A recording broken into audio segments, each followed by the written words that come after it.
Hi guys, it's Dylan from Bijou Diamond Jewellery in London with another watch video, and today we're looking at possibly one of the most special watches that we've had on the channel, and that is the Rolex Day-Date 40 in platinum with the diamond bezel and the stunning ice blue Arabic dial.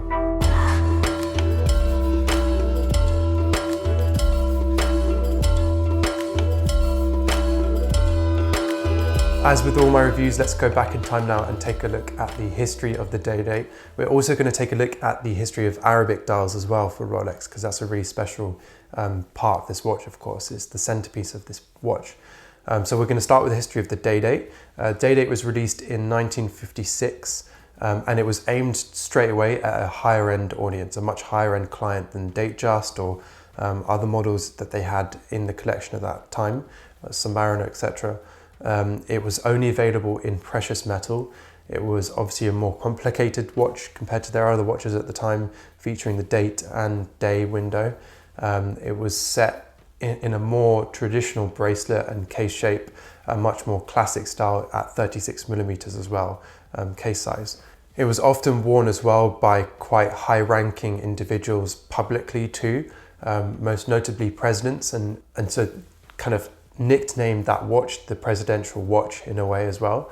And various presidents have worn this watch over the years. Very notable people have worn the Day-Date, and it's kind of seen as one of the most kind of iconic, classic high-end Rolexes that you can get. The really cool thing as well with the Day-Date is Rolex is often quite experimental with dials, similar-ish to the Datejust, but the Day-Date, they are much more so because it's a higher end audience that can afford, you know, more experimental or unique dials. They tend to offer really special pieces over the years.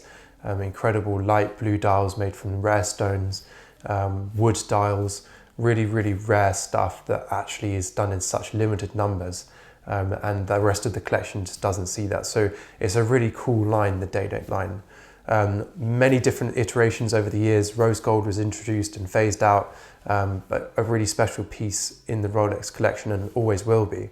But the release we're interested in was actually in 2008, which is when Rolex released the Day-Date 2. The Day-Date 2 was 41mm case size, so it moved from a 36mm case size all the way to 41, which was a huge jump in case size, obviously. And it was a very bold move. It wasn't particularly well received at first because the majority of clients that were buying Day-Date were an older generation of clients that wanted a more classic timepiece. And the 41mm case size made it extremely modern and kind of bold, actually too far beyond what they were looking at. So Rolex definitely lost a few clients because of that.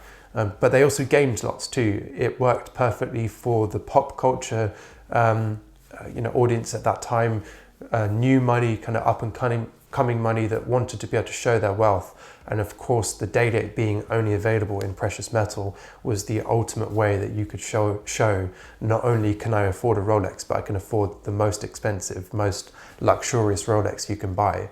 2015 saw the release of the Day-Date 40, which is the model we're looking at today, which is the current collection of Day-Dates. It's in 40mm case size. I much prefer it personally to the Day-Date 2, same way that I prefer the current Datejust 41 versus the Datejust 2. The proportions of the Day-Date 40 are much more beautiful in my opinion. They are much more refined, thinner, smaller, slightly more classic looking, which lends itself much more to how the watch used to be perceived by Rolex's clients and audiences. And then 1 year later in 2016, we saw the release of the green dial Day-Date 40s, and that was in celebration of 60 years for Day-Date. So a really special watch. We are going to look at a green dial version of this watch in a couple of weeks, so keep your eyes out for that. That concludes the history of the Day-Date. Let's take a look now at the history of Arabic dials for Rolex. Arabic dials were first spotted on Day-Dates actually back in the 50s, shortly after the release. So it was pretty soon after Rolex designed this watch, they started releasing Arabic dials, which is really special. But back then they were really rare, just as they are now, but arguably even more rare then than now. Yet again, or same as now, they were on request only, or by request only. And the reason being is because there was a huge market in the Middle East. The Middle East was obviously very, very rich and wealthy at that time due to oil, and they were looking for ways to spend their money. And of course, Rolex watches was a natural way to want to spend your money. And of course, they are beautiful things, so why wouldn't you? But Rolex before the 50s never offered a market or a watch that was specifically made for the Arabic market in terms of Arabic numerals, Arabic date, and Arabic script actually as the day as well. The first released kind of Arabic dial that Rolex did was actually only featuring Arabic script for the day, but it featured Western numbers for the date. So it was kind of like a half Arabic, half Western watch. But later in the 50s, we saw the reference 6612B, which was the first reference of Day-Date, which featured a full Arabic day and date combo. So it was the first proper Arabic dial watch. But it didn't feature Arabic numerals or indexes on the dial. It just had diamond dots. And it was only available in platinum as well. The reason Rolex designed it in platinum was because in Islam or the religion, you cannot wear gold. So platinum was their kind of only option really for buying expensive watches. And the diamonds were obviously, again, a little way for them to be able to show their wealth and how they could afford, a very, very high-end watch, not just from any brand, but from Rolex. In the very late 50s, we saw some incredibly rare editions of actual Arabic numerals on the dial instead of diamond markers. But it wasn't until 1961 that Rolex actually properly released a Arabic numeral dial with an Arabic date and an Arabic day. So that was the first full, complete Arabic dial watch that Rolex released, 1961. And that was the reference 1804 or 1804. And what's really strange is in the late 70s, Rolex actually discontinued the full Arabic dial with the Arabic numerals and made it only possible to buy the watch with Arabic script on the day and date. And that was again only upon request. But it wasn't until actually 2016, and this is what makes this watch so special, that Rolex actually returned the option to have Arabic numerals as index markers rather than just standard index markers like diamonds or just battens. And again, in the whole collection of Rolex Arabic dials are only available in the platinum examples of their watches. For example, Platinum Daytona is available in a very, very, very rare Arabic dial, and the day dates, of course, are only available with Arabic dials in the platinum versions. So that concludes our history on day dates and also our Arabic dials. Let's take a look at the features of this watch, starting with the clasp as always. The clasp is a beautiful concealed clasp on this watch, and it hides beneath the incredible presidential bracelet. It is very comfortable. It feels very stiff and kind of smooth, very, very secure. It's hard to kind of pop the crown up or the little crown logo. It's super secure, feels amazing, and feels incredibly luxurious. I love the fact that it's just a seamless bracelet because of this. Moving on to the bracelet, we've got polished center links and brushed outer links. Truly stunning presidential bracelet on this watch. I absolutely love this bracelet. Incredibly comfortable. I love the smaller links on this watch versus a oyster bracelet. It actually ends up conforming to your wrist much more beautifully than an oyster bracelet does, and therefore makes it slightly more comfortable. One thing to note though, sometimes your hairs can get caught in between the links because there are so many links on this piece that can sometimes pluck hairs or pull hairs, which is obviously uncomfortable, but it's pretty rare. The platinum of this watch makes this bracelet feel incredible. It just sort of wraps around your wrist in such an amazing way, completely different to other precious metals and steel, obviously not available in the presidential bracelet anyway, but the other precious metals. The platinum's sheer weight just means it just sits so snug to your wrist. It just feels incredible. The bracelet also feels just buttery smooth as you move the links. They're all ceramic inlaid, so everything feels incredibly smooth. If you look at old day dates and date justs, you see that sometimes the bracelet has warped or stretched. That won't happen with this watch. They've got solid links and it's all ceramic inlays so that it doesn't wear out over time and grind away. It will just fit perfectly forever. I actually prefer this presidential bracelet much more so than the Jubilee bracelet because it doesn't look quite as blingy and shiny as the Jubilee. The Jubilee is obviously, or features obviously very small, tiny links, which makes it much more sparkly. Moving on to the case on this watch, which is all polished finish in 950 platinum, just as the bracelet is.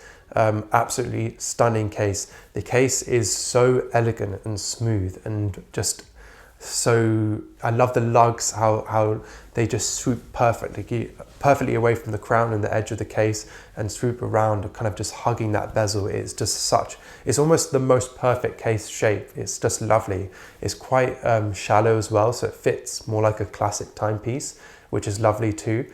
And I like the way that the bracelet kind of interacts with the case and reaches the top of the case in a really lovely way, still continuing on that same style. It's not broken like the Oyster bracelet is. On this watch, we also have a stunning diamond bezel as well with handset diamonds, even more rare than the smooth bezel that we usually see on this platinum watch. So it's super rare to be able to have the diamond bezel and the Arabic dial for you guys today. And the diamond bezel, of course, is made from stunning little baguette diamonds, which are perfectly size matched and set all together. Yeah, absolutely beautiful. I think it's one of the most stunning bezels, sorry. When you get it in the light, it just dances in a totally different way to the fluted bezel does. Even though the fluted bezel is arguably more sparkly and more blingy, this just dances with the light in a completely different fashion, kind of in a more magical, subtle fashion in a way. Moving on to the dial now, which is of course our centerpiece of this watch and centerpiece in a way of this review. This featuring the incredibly rare, only upon request, a Arabic dial with Arabic numerals, Arabic script in the day and also date windows, a full Arabic dial. And they are set, in blue, like a blue metal, which just looks incredible, a kind of blue coated metal. Truly, truly beautiful. I love the way the hands are quite dark blue compared to the icy blue of the dial. It just complements each other so stunningly. And then matching with those diamond bezels, or the diamonds on the bezel, it just ties this watch all together so stunningly. The Arabic numerals also, or the indexes, kind of float above the dial in this really amazing way. Similar-ish to the Roman numerals that we have on this watch available as well. But I just think these kind of have this almost otherworldly, kind of ancient scripture feeling about them. Of course, it is an ancient scripture, but it just looks so magical. The dial itself is of course a sunburst dial in ice blue, meaning that it's laser etched to look like a CD kind of, in a way, that those kind of lines that move out from the center, and then also certain light, the light dances off the beveled edges of the hands too, and flattens out the dial, so you kind of get loads of different looks with this dial depending on what light you have it in, which is really beautiful. I'd say even for someone that isn't Arabic like myself, I think this dial is one of the most beautiful dials that Rolex offers, and I would own it purely on the basis that it is just such a stunning looking script and characters. The way that Rolex has designed it on the dial is so beautiful that even though I couldn't understand what the day says, I would still love to own it. The Arabic script totally changes the feeling of this watch in such a magical way. I've never seen a piece that kind of, from Rolex, that looks this special and this unique. And I definitely put it down to the Arabic dial. It looks really, really beautiful. As you can see when it's on my wrist, it just looks utterly magical. It has, like I said, this otherworldly kind of special feeling about it. Perhaps that's just a Westerner looking at this Eastern script or Arabic script and kind of being mesmerized by the beauty of that ancient script. But it is really, really a stunning piece. And I know that the Middle Eastern clients that we have that buy this watch from us truly, truly adore their day dates with Arabic dials. And they are one of their most special watches in their collection.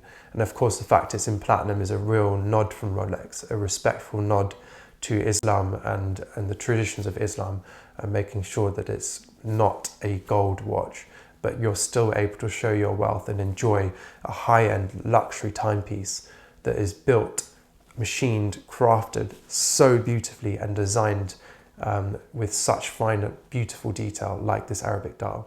Would I own this watch? 100% I would own this watch. I think it's absolutely incredible. I think the magic and the romance of this Arabic dial makes this watch a totally different piece to the regular index or Roman dials that this watch is available with. So for that reason, I would definitely own it. The watch is of course incredibly expensive, incredibly rare at £250,000, £250,000, and still going up and up and up every single month. Very rare, very beautiful. Would I be able to own it? Probably not, but I would love to, and I think it would be such a special, magical piece. Thanks guys for watching, and as always, if you're interested in this watch or any other watch in the Rolex collection, Arabic dial or not, then please don't hesitate to contact us. Our details are in the description. And also at the end of the video, it would be a pleasure to call this watch or any other watch in the Rolex collection into stock for you and help you in any way we can.